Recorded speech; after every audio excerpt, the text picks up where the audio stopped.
खर दूषर तिसरा वधेउ, मनुज की असवरी वंडे लखन सिया रामचंद्र शंकर हरिओम जय जय राम। श्री सीताराम। जय पवन कुमार हनुमान हरि की जय। जिसने ताड़का और सुबाहु को मारकर शिवजी का धनुष तोड़ दिया और खरदूषण और त्रिसरा का वध कर डाला, ऐसे प्रचंड बलि भी कहीं मनुष्य हो सकता है।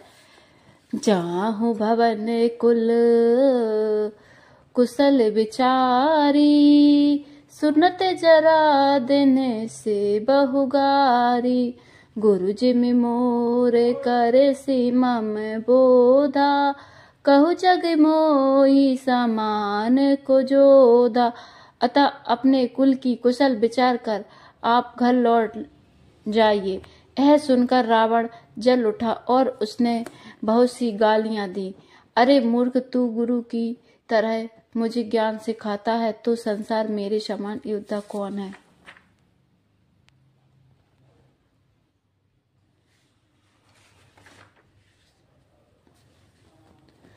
तब मारीच हृदय अनुमाना,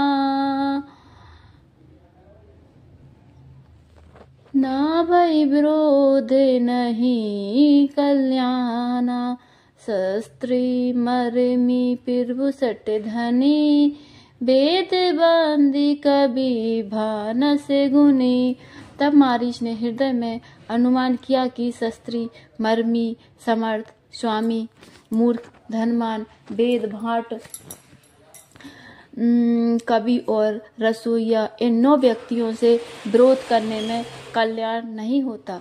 ओ भय भांति देखा निज मरना, तब ताकि सिर रघुनायक सरना।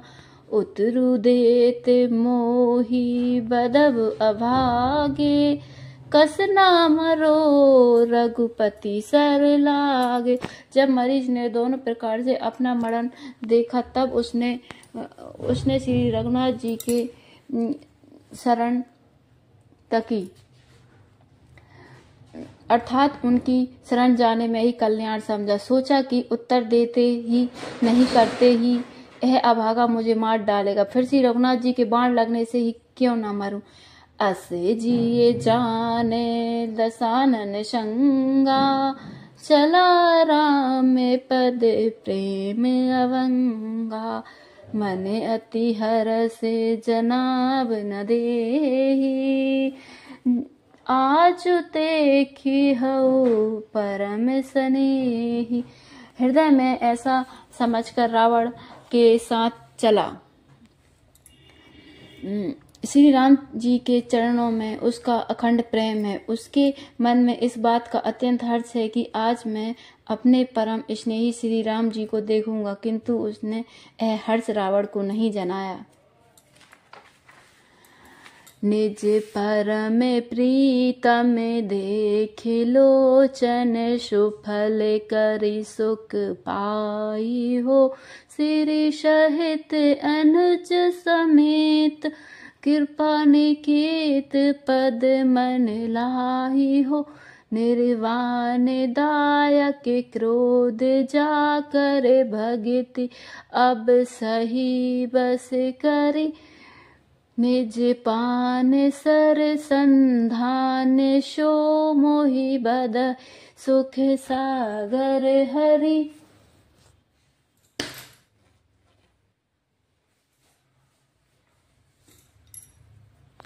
वह मन ही मन सोचने लगा, अपने परम प्रियतम को देखकर नेत्रों को सफल करके सुख पाऊंगा। जानकी जी सहित और छोटे भाई लक्ष्मण जी समेत कृपा निधान श्री राम जी के चरणों में मन लगाऊंगा। क्रोध भी मोक्ष देने वाला है और जिनकी भक्ति उन अवश्य किसी के बस में न होने वाले स्वतंत्र भगवान भी बस में करने वाली है। आह, वे ही आनंद के समुद्र श्री हरि अपने हाथों से बाण संधान कर मेरा वध करेंगे। मम पाछे धरे धावत, धरे शरासन बाण। फिर वही बिलो कही, धन्य नमो समय आने लखन सिया मैं चंद्र शंकर हरिओम, जय जय सिया राम श्री सीताराम, जय पवन को हनुमान जी।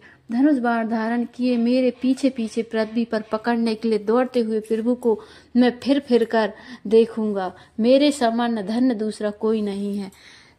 तेहि बन निकट दसानन गएऊ, तब मारीचे कपट मृगे भयऊ।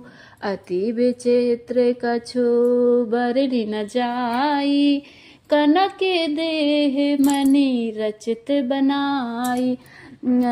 जब रावण उस वन के निकट पहुंचा तब मारीच कपट रूपी बन गया।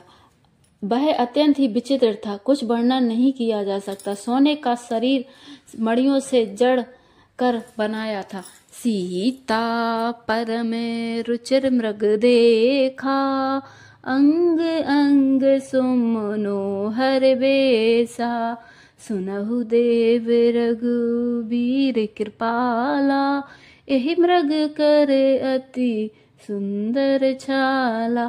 सीता जी ने उस चरस सुंदर हिरण को देखा जिसके अंग अंग की छटा अत्यंत मनोहर थी। वे कहने लगी, हे देव, हे कृपालु रघुवीर, सुनिए, इस मृग की छाल बहुत ही सुंदर है। सत्य संग प्रभु बध करिए ही, आनहु चर्म कहती विदेही। तब रघुपति जानत सब कारण, उठे हर्षि सुर काजू सवारन। जानकी जी ने कहा, हे सत्य प्रत्यज्ञो प्रभु, इसको मारकर इसका चमड़ा ला दीजिए। तब श्री रघुनाथ जी मारीच के कपट मृग बनने का सब कारण जानते हुए भी देवताओं का कार्य बनाने के लिए हर्षित होकर उठे। मृग बेलो के कटे पर कर बाधा, कर तल चापे रुचिर सर साधा। प्रभु लक्ष्मण ही कहाँ समझाई, फिरत विपिन ने से चर बहु भाई। उन्होंने हिरण को देखकर श्री राम जी ने कमर में फेंटा बांधा और हाथ में धनुष लेकर उस पार सुंदर बाण चढ़ाया। फिर प्रभु ने लक्ष्मण जी को समझा कर कहा, हे भाई, वन में बहुत से राक्षस फिरते हैं। सीता के रे करहु रखबारी, बुद्धि विवेक के बल समय विचारी। प्रभु भई बुलो की चला मृग भाजी, धाये राम सरासन साजी। तुम बुद्धि और विवेक के द्वारा बल और समय का विचार करके सीता जी की रखवाली करना। प्रभु को देखकर मृग भाग चला। श्री रामचंद्र जी भी धनुष चढ़ाकर उसके पीछे दौड़े। निगम नीति शिव ध्यान न पावा, माया मृग पाछे सोधावा। कबहु निकट पुनि दूर पड़ाई, कबहु प्रकट कबहु छपाई। वेद जिनके विषय में नेति नेति कहकर रह जाते हैं और शिवजी भी जिन्हें ध्यान में नहीं पाते, अर्थात मन और वाणी से नितांत परे हैं, वे ही श्री राम जी माया से बने हुए मृग के पीछे दौड़ रहे हैं। वह कभी निकट आ जाता है और कभी दूर भाग जाता है, कभी तो प्रकट हो जाता है और कभी छिप जाता है। प्रगटत तुरत करत छले भूरी, एहि विधि पिरवई गयो ले दूरी। तब तकी राम कठिन सर मारा, धरनी पर करी घोर पुकारा। इस प्रकार प्रकट होता और छिपता हुआ तथा बहुत तेरे छल करता हुआ वह प्रभु को दूर ले गया। तब श्री रामचंद्र जी ने तक कर कठोर बाण मारा। वह घोर शब्द करके पृथ्वी पर गिर पड़ा। लक्ष्मण कर प्रथमहि ले नाम,